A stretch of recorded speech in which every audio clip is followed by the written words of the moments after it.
Oi, gente, agora eu vou continuar a leitura de Grande Sertão Veredas. E eu parei nesse capítulo daqui. Capítulo não, aliás, esse livro não tem demarcação de capítulo. Tudo junto. Eu parei nesse parágrafo e agora a gente vai continuar. A tristeza. Aí o Reinaldo, na paragem, veio para perto de mim. Por causa da minha tristeza, sei que de mim ele mais gostava. Sempre que estou entristecido é que os outros gostam mais de minha companhia. Por quê? Nunca falo queixa, de nada. Minha tristeza é uma volta em medida, mas minha alegria é forte demais. Eu atravessava no meio da tristeza, o Reinaldo veio. Ele bem me quis, aconselhou brincando. Riobaldo, puxa as orelhas do teu jumento. Mas amuado eu não estava. Respondi somente, amigo, e não disse nem mais, com toda a minha cordura, mas de feito eu carecia de sozinho ficar. Nem a pessoa especial do Reinaldo não me ajudava. Sozinho sou, sendo de sozinho careço, sempre nas estreitas horas, isso procuro. O Reinaldo comigo par a par, e a tristeza do medo me eivava de a ele não dar valor. Homem como eu, tristeza perto de pessoa amiga à fraca. Eu queria mesmo algum desespero. Desespero quieto, às vezes, é o melhor remédio que alarga o mundo e põe a criatura solta. Medo agarra a gente é pelo enraizado. Fui indo. De repente, tomei em mim o gole de um pensamento. Estralo de ouro, pedrinha de ouro, e conheci o que é socorro. Com o senhor me ouvindo, eu deponho, conto, mas primeiro tenho de relatar um importante ensino que recebi do compadre meu Quelemem. E o senhor depois verá que naquela minha noite eu estava adivinhando coisas, grandes ideias. Compadre meu Quelemem, muitos anos depois, me ensinou que todo desejo a gente realizar alcança, se tiver ânimo para cumprir. 7 dias seguidos, a energia e paciência forte de só fazer o que dá desgosto, nojo, gastura e cansaço, e de rejeitar toda qualidade de prazer. Diz ele, eu creio, mas ensinou que, maior e melhor ainda, é, no fim, se rejeitar até mesmo aquele desejo principal que serviu para animar a gente na penitência de glória e dar tudo a Deus que de repente vem com novas coisas mais altas e paga e repaga. Os juros dele não obedecem medida nenhuma. Isso é do compadre meu Quelemem. Espécie de reza? Bem, rezar aquela noite eu não conseguia. Disso nem pensei. Até para a gente se lembrar de Deus, carece de se ter algum costume. Mas foi aquele grão de ideia que me acuculou, me argumentou todo, ideiazinha. Só um começo. Aos pouquinhos é que a gente abre os olhos. Achei de per mim. E foi que no dia que amanhecia eu não ia pitar, por forte que fosse o vício de minha vontade. E não ia dormir, nem descansar sentado nem deitado. E não ia caçar a companhia do Reinaldo, nem conversa, o que de tudo mais prezava. Resolvi aquilo e me alegrei. O medo se largava de meus peitos, de minhas pernas. O medo já amolecia as unhas. Íamos chegando numa tapera, nas lagoas do córrego Mucambo. Lá nós tínhamos pastos bons. O que resolvi cumprir. Fiz. Ah, aquele dia me carregou. Abreviei o poder de outras aragens. Cabeça alta, digo, esta vida está cheia de ocultos caminhos. Se o Senhor souber, sabe. Não sabendo, não me entenderá. Ao que por outra, ainda um exemplo lhe dou. O que há que se diz e se faz, que qualquer um vira brabo corajoso, se puder comer cru o coração de uma onça pintada. Mas a onça, a pessoa mesma é quem carece de matar, mas matar a mão curta, a ponta de faca. Pois então por aí se vê, eu já vi, um sujeito medroso que tem muito medo natural de onça, mas que tanto quer se transformar em jagunço valentão, e esse homem afia sua faca e vai em soroca capaz que mate a onça, com muita inimizade. O coração come, se enche das coragens terríveis. O Senhor não é bom entendedor? Conto. De não pitar me vinham uns rangidos repentes, feito eu tivesse ira de todo o mundo. Aguentei. Sobejante saí caminhando com firmes passos. Bistris ia e voltava. Me deu vontade de beber a da garrafa. Rosnei que não. Andei mais, nem não tinha sono nenhum. Desmenti fadiga. Reproduzi de mim outro fôlego. Deus governa, grandeza. Medo mais? Nenhum, algum. Agora viesse corte de Zé Bebelos ou tropa de manganhas e me achavam, bastantemente. Eu aceitava qualquer vuvu de guerra e ia em cima, enorme sangue ferro por ferro. Até queria que viessem de uma vez pelo definitivo. Aí, quando os passos escutei, vi, era o Reinaldo, que vindo. Ele queria direto comigo se conferir. Eu não podia tão depressa fechar meu coração a ele. Sabia disso, senti, e ele curtia um engano. Pensou que eu estava amofinado, e eu não estava.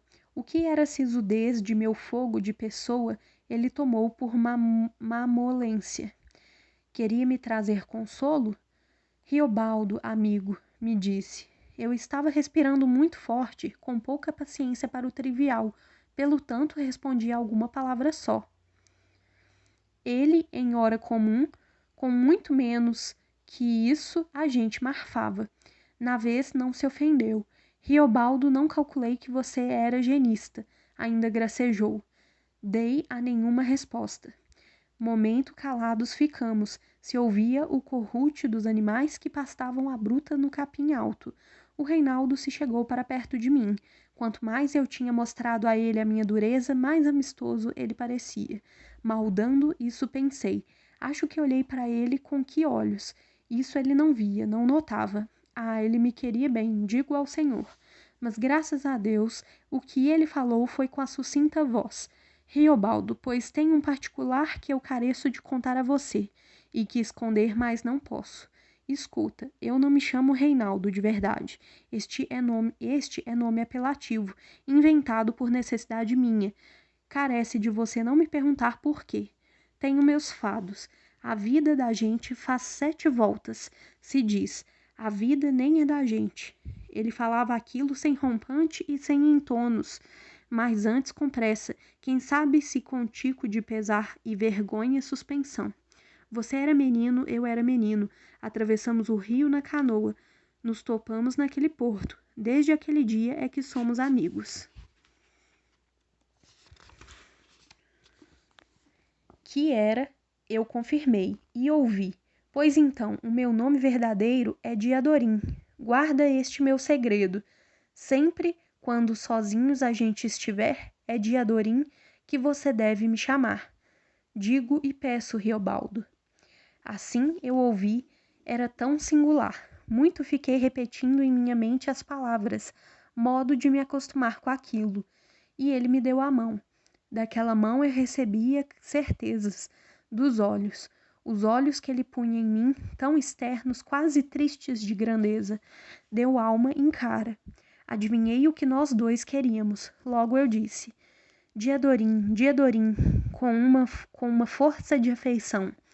Ele sério sorriu, e eu gostava dele, gostava. Aí tive o fervor de que ele carecesse de minha proteção, toda a vida, eu terçando, garantindo, punindo por ele. Ao mais os olhos me perturbavam, mas sendo que não me enfraqueciam. Diadorim, sol se pôr, saímos e tocamos dali, para o Canabrava e o Barra. Aquele dia fora meu, me pertencia. Íamos por um plaino de várzeas, lua lá vinha, a limpo de lua, vizinhança do sertão. Esse alto norte brabo começava. Estes rios têm de correr bem. Eu de mim dei. Sertão é isto, o Senhor sabe. Tudo incerto, tudo certo. Dia da lua, o luar que põe a noite inchada. Reinaldo de Adorim, me dizendo que este era real o nome dele. Foi como dissesse notícia de que em terras longes se passava. Era um nome. Ver o quê? Que é um nome? Nome não dá, nome recebe. Da razão desse encoberto, nem resumi curiosidades. Caso de algum crime arrependido fosse fuga de alguma outra parte ou devoção a um santo forte, mas havendo o ele querer que só eu soubesse e que só eu esse nome verdadeiro pronunciasse. Entendi aquele valor. A amizade nossa, ele não queria acontecida simples, no comum, sem encalço. A amizade dele, ele me dava. E a amizade dada é amor. Eu vinha pensando, feito toda alegria em brados pede, pensando por prolongar. Como toda alegria no mesmo do momento abre saudade, até aquela alegria sem licença, nascida esbarrada. Passarinho cai de voar, mas bate suas asinhas no chão. Hoje em dia verso isso, emendo e comparo. Todo amor não é uma espécie de comparação? E como é que o amor desponta? Minha Otacília, vou dizer. Bem que eu conheci Otacília foi tempos depois. Depois se deu a selvagem desgraça, conforme o senhor ainda vai ouvir. Depois, após, mas o primeiro encontro meu com ela, desde já conto, ainda que esteja contando antes da ocasião. Agora não é que tudo está me subindo mais forte na lembrança? Pois foi. Assim que desta banda de cá a gente tinha padecido toda a resma de reveses e que soubemos que os Judas também tinham atravessado São Francisco. Então nós passamos, viemos procurar o poder de Medeiro Vaz, única esperança que restava. Nos Gerais. Buriti cresce e merece nos Gerais. Eu vinha com Diadorim, com Alaripe e com João Vaqueiro, mais Jesualdo e o Fafafá. Aos buritis altos digo ao senhor, vereda acima, até numa fazenda Santa Catarina se chegar. A gente tinha ciência de que o dono era favorável do nosso lado. Lá se devia de esperar por um recado. Fomos chegando de tardinha, noitinha já era. Noite fechada. Mas o dono não estava, não, só ia vir no seguinte. E Sor Amadeu, a graça dele era. Quem acudiu e falou foi um velhozinho, já santificado de velho, só se apareceu no parapeito da varanda. Parece que estava receoso de nossa forma. Não solicitou de se subir, nem mandou dar nada de comer. Mas disse licença da gente dormir na rebaixa do engenho. Avô de Otacília, esse velhinho era. Se chamava Nhô vô Anselmo. Mas, entanto que ele falava, e mesmo com a confusão e os latidos de muitos cachorros, eu divulguei qual que uma luz de candeia mal deixava a doçura de uma moça no enquadro da janela. Lá dentro, moça de carinha redonda, entre compridos cabelos, e o que mais foi um sorriso. Isso chegasse? Às vezes chega, às vezes. Artes que morte e amor têm paragens demarcadas. No escuro, me senti. Águas para fazerem minha sede, que jurei em mim. A Nossa Senhora um dia em sonho ou sombra me aparecesse. Podia ser assim.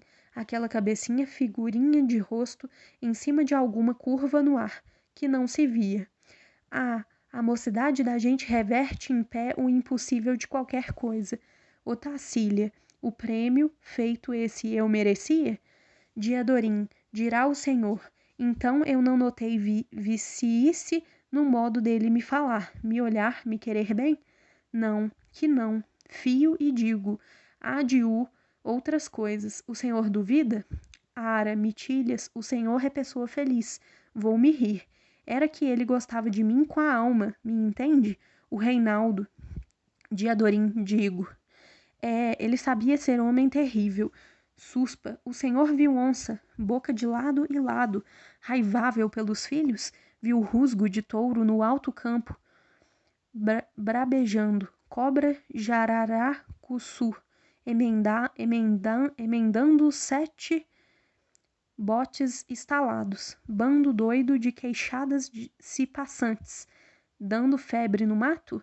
E o senhor não viu o Reinaldo guerrear. Essas coisas se acreditam. O demônio na rua, no meio do redemoinho. Falo. Quem é que me pega de falar quantas vezes quero? Assim é o feito quando logo que desapeamos no acampo do Hermógenes e quando, lá era um Carfanaum, mochinife de más gentes, tudo na deslei da jagunçagem bargada, se estavam entre o furado de São Roque e o furado do Sapo, rebeira do Ribeirão da Macaúba, por fim da Mata da Jaíba. Lá chegamos num de tardinha. As primeiras horas conferi que era um inferno. Aí, com 3 dias, me acostumei. O que eu estava meio transtornado da viagem. A ver o que eu contava. Quem não conhecia o Reinaldo? Ficou pronto conhecendo. Digo, de Adorim. Nós tínhamos, enfim, chegado. Sem soberba nenhuma, contentes por topar com tanto número de companheiros em armas. De todos, todos eram garantia.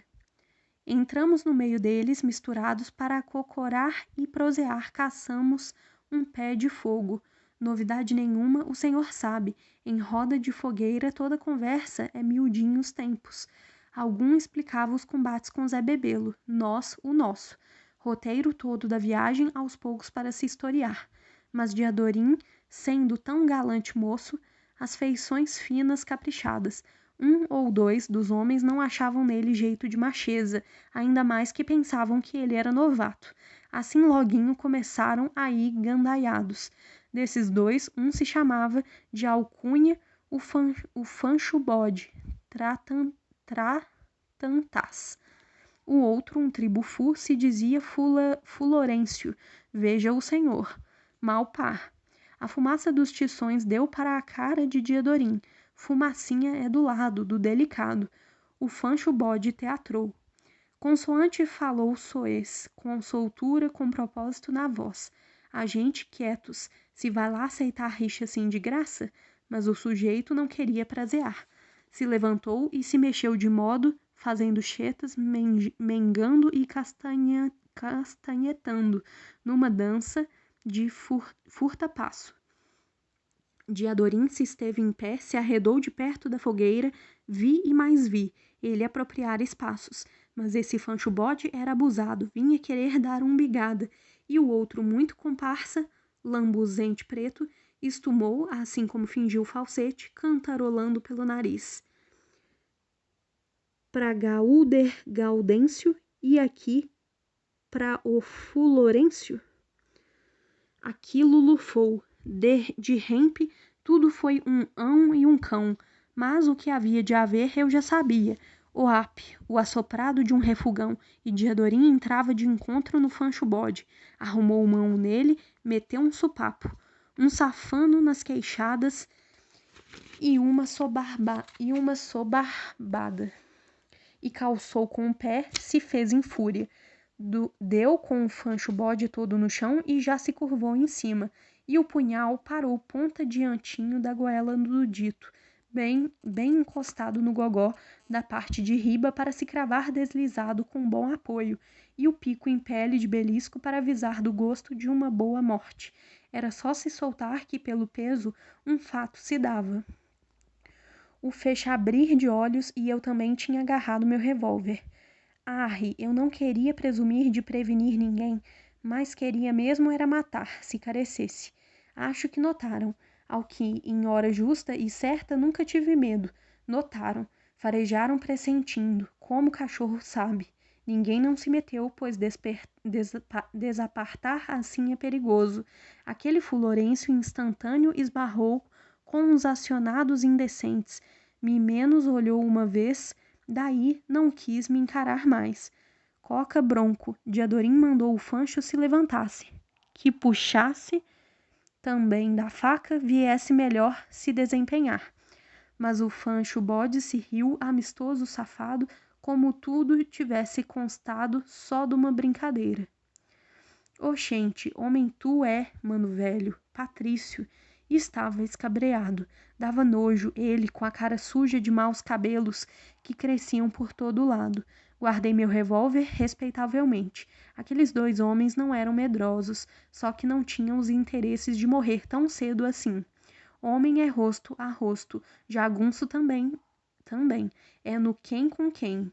e eles dois não estavam ali muito estimados. Comprazendo conosco, outros companheiros deram ar de amizade. E mesmo por gracejo cordial, o Fulorêncio me perguntou: Mano velho, me compra o que eu sonhei hoje? Divertindo também para o ar dei resposta: só se for com dinheiro da mãe do jacaré. Todos riram. De mim não riram. O Fulorêncio riu também, mas riso de velho. Cá pensei, silencioso, silenciosinho. Um dia um de nós dois agora tem de comer o outro. Ou se não, fica o assunto para os nossos netos. Ou para os netos dos nossos filhos. Tudo em mais paz me ofereceram. Bebi da Januária azulosa, um gole me foi. Cachaça muito nomeada. Aquela noite dormi conseguintemente. Sempre disse ao Senhor, eu atiro bem. E esses dois homens, Fancho Bode e Fulorêncio, bateram a bota no primeiro fogo que se teve com uma patrulha de Zé Bebelo. Por aquilo e isso, alguém falou que eu mesmo tinha atirado nos dois, no ferver do tiroteio. Assim, por exemplo, no circundar da confusão, o Senhor sabe, quando bala raciocina. Adiante, falaram que eu aquilo providenciei, motivo de evitar que mais tarde eles quisessem vir com alguma tranquibérnia ou embusteria, em filtro de tirarem desforra. Nego isso, não é verdade. Nem quis, nem fiz, nem praga roguei. Morreram porque era seu dia. Deles, de boa questão. Até o que morreu foi só um. O outro foi pego preso, eu acho. Deve de ter acabado com 10 anos em alguma boa cadeia. A cadeia de Montes Claros, quem sabe? Não sou assassino. Inventaram em mim aquele falso. O senhor sabe como é esse povo. Agora, com uma coisa eu concordo. Se eles não tivessem morrido no começo, iam passar o resto do tempo todo me tocaiando. Mas, de Adorim, para com a gente aprontarem, em ocasião, alguma traição ou maldade. Nas histórias, nos livros, não é desse jeito? Haver em surpresas constantes e peripécias para se contar é capaz que ficasse muito e mais engraçado. Mas qual quando é a gente que está vivendo no costumeiro real, esses floreados não servem. O melhor mesmo, completo, é o inimigo traiçoeiro terminar logo, bem alvejado, antes que alguma tramóia perfaça. Também sei o que digo. Em toda a parte por onde andei, e mesmo sendo de ordem e paz conforme sou, sempre houve muitas pessoas que tinham medo de mim. Achavam que eu era esquisito. Então, eu vou parar por aqui e a gente continua no próximo vídeo, a leitura de Grande Sertão Veredas.